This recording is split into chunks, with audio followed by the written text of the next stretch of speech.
अब तनी समाजा नहीं के मिलत नो हां लोग कहता चलो हो ऐसे निमन तो बिछौनवे बा गरम गरम गरम गरम ता तनी उठी रहुआ उठी उठी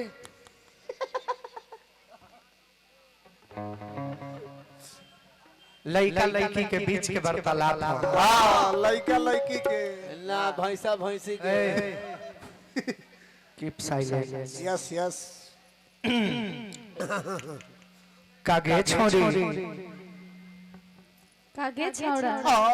ओहो कतना मुठ बोला तारू उठ मुठ की मीठ दे उहे हां दुबा भाई हो गई एगो बात कहियो जब से तुमके देखले हैं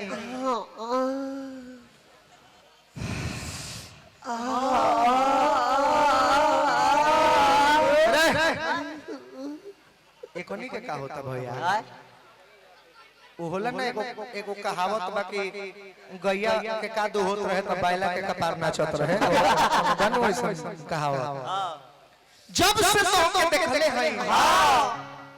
न जाने का खइल बा हमके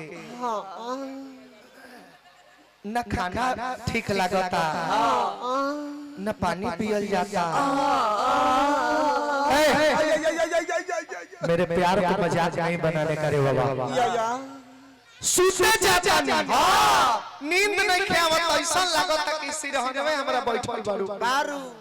के नियो जाता नहीं बुझाता तार परछाई आगे आगे चलता बाथरूम जाता नहीं ये पानी लेके खा रहता रू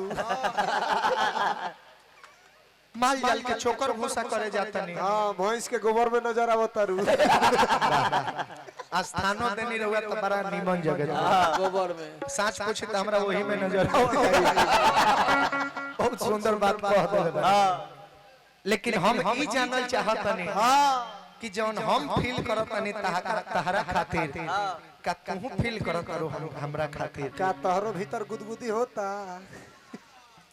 अपन मुंह ना देखला हां काथी में पहले शीशा में जाके अपन मुंह देख के आवा फिर हमारे बारे में हां तो अपन फटल का इनवा दे दो फुटल का मुंह ना देखला ह आईना में आई साहब आई एकरा बादे हम गाना गाई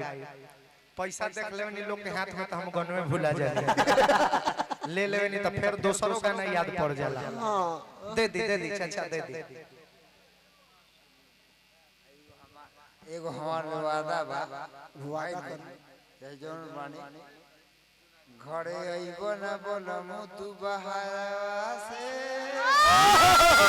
हम दिलवा लगा ले बुढ़वा देवरवा से दिलवा लगा ले देवरवा से देवरवा के पहले बुढ़वा लगा दी ना भाई हम लादार बानी मोर बीत गइल बा भैया ना घोर जिंदगी में तू पनाह करबू वाह वाह वाह वाह वाह वाह आओ एने आओ भाव घोर जिंदगी में तू पनाह करबू जीजा कि हमार मरले मुहवा देखबू जे बिया देख ले अपना आशिक के मुंह देख ले पहले बाबू ए बेटा सुनिए हमारा बेटी बानी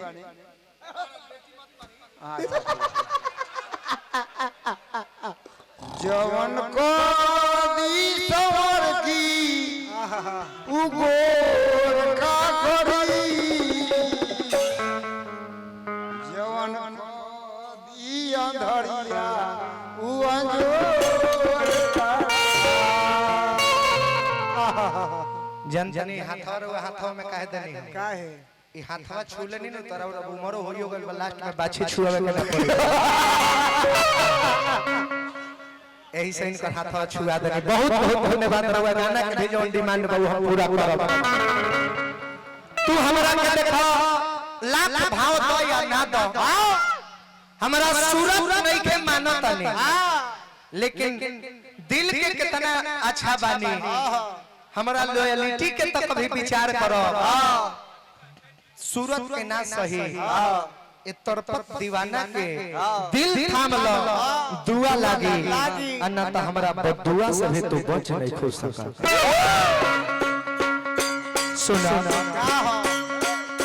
दिल में बदुआ लागी अन्ना तो कहियो हुआ